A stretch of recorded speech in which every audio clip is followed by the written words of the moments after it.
নমস্কাৰ।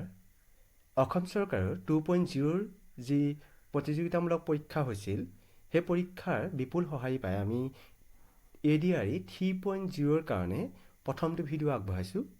এই ভিডিঅ'টোৰ প্ৰথম প্ৰশ্নটো হৈছে, বৰ্তমান অসমৰ মুঠ জিলাৰ সংখ্যা কিমানখন? ইয়াত 4টা অপশ্যন দিয়া আছে।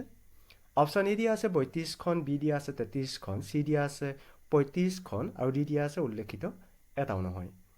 এই 4টাৰ ভিতৰত শুদ্ধ উত্তৰ কোনটো হ'ব আপোনালোকে কমেণ্ট কৰি জনাওকচোন। এতিয়া শুদ্ধ উত্তৰটো হ'ব, মই কৈ দিছোঁ, শুদ্ধ উত্তৰটো হ'ব অপশ্যন চি 35খন। বৰ্তমান অসমৰ মুঠ জিলাৰ সংখ্যা হৈছে 35খন। এতিয়া আমি আহিছোঁ দ্বিতীয়টো প্ৰশ্নলৈ। তো দ্বিতীয় প্ৰশ্নটো হৈছে, গোলাঘাট জিলা কেতিয়া জিলা হিচাপে স্থাপিত হৈছিল? ইয়াত 4টা অপশ্যন দিয়া আছে। অপশ্যনকেইটা মই পঢ়ি নিদিওঁ, পঢ়ি দিলে ভিডিঅ'টো দীঘল হৈ গুচি যাব। গতিকে এই 4টা অপশ্যনৰ ভিতৰত শুদ্ধ উত্তৰ কোনটো হ'ব? আপোনালোকে ভিডিঅ'টো ৰখাই লৈ উত্তৰটো আপোনালোকৰ মনত এবাৰ ভাবিব পাৰে। ভাবি লৈ আপোনালোকে কমেণ্ট কৰি জনাব। এতিয়া মই আপোনালোকক উত্তৰটো জনাই দিছোঁ। ইয়াতে উত্তৰটো হৈছে অপশ্যন চি2।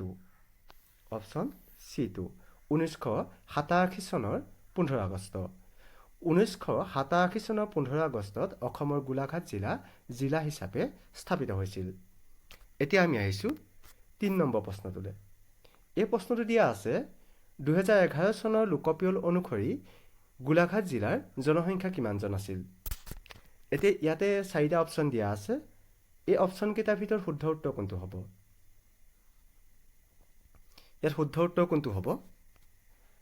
শুদ্ধ উত্তৰটো মই জনাই দিছোঁ। শুদ্ধ উত্তৰটো হৈছে অপশ্যন বি2, 10,64,888 জন। 2011 চনৰ লোকপিয়ল অনুসৰি গোলাঘাট জিলাৰ জনসংখ্যা আছিল 10,64,885 জন। এতিয়া আমি তাৰ পাছৰটো প্ৰশ্নলৈ আহিছোঁ। তাৰ পাছৰ প্ৰশ্নটো হৈছে, গোলাঘাট জিলাৰ মাটিকালিৰ মুঠ কিমান বৰ্গ কিলোমিটাৰ? ইয়াতে প্ৰশ্নটো এনেধৰণে হ'ব লাগিছিল, গোলাঘাট জিলাৰ মাটিকালি কিমান বৰ্গ কিলোমিটাৰ? তো একো নাই। এতিয়া প্ৰশ্নটো অপশ্যন 4টা দিয়া আছে। এ দিয়া আছে 2122 বৰ্গ কিলোমিটাৰ, বি দিয়া আছে 2811, চি দিয়া আছে 3231 আৰু ডি দিয়া আছে 3502 বৰ্গ কিলোমিটাৰ। এইকেইটাৰ ভিতৰত শুদ্ধ উত্তৰ কোনটো হ'ব? ইয়াতে শুদ্ধ উত্তৰটো আপোনালোকে ভিডিঅ'টো ৰাখি এবাৰ মনত ভাবক আৰু ভাবি আপোনালোকে কমেণ্ট কৰি জনাব পাৰে।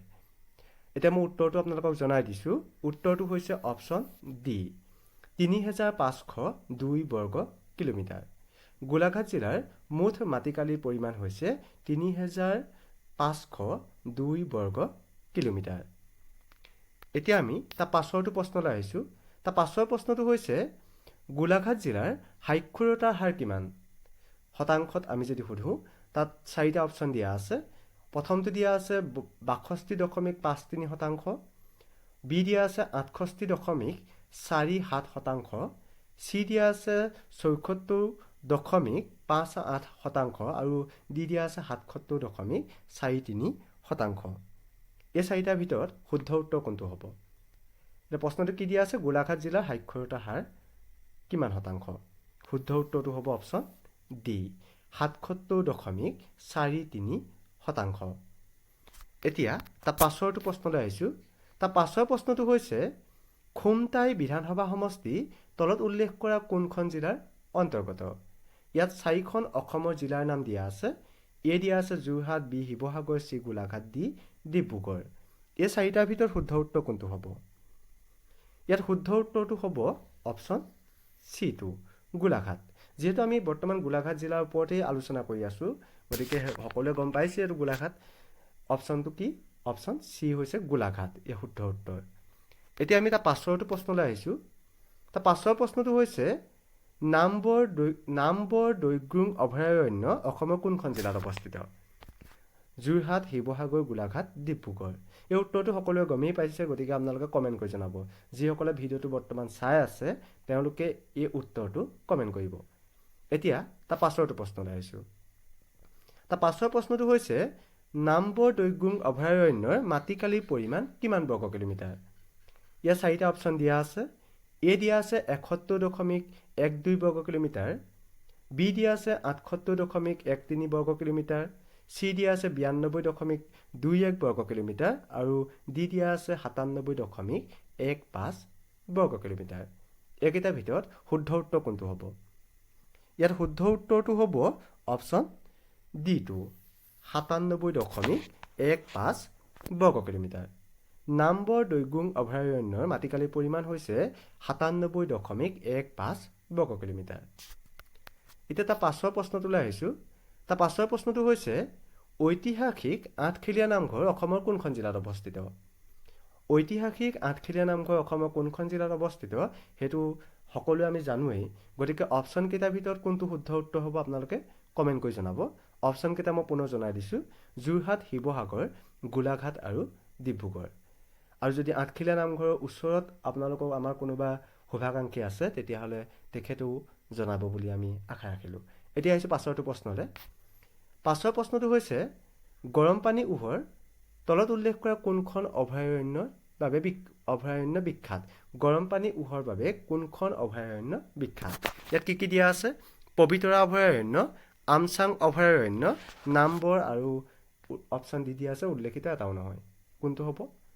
ইয়াতে শুদ্ধ উত্তৰ কোনটো হ'ব আমি গমেই পাইছোঁ। শুদ্ধ উত্তৰটো হ'ব অপশ্যন চিটো, নামবৰ দৈগুং অভয়াৰণ্য। এতিয়া এটা পাছৰ প্ৰশ্নটোলৈ আহিছোঁ। তাৰ পাছৰ প্ৰশ্নটো দিয়া আছে অলিম্পিকৰ বাবে যোগ্যতা অৰ্জন কৰা অসমৰ প্ৰথমগৰাকী মহিলা কোন?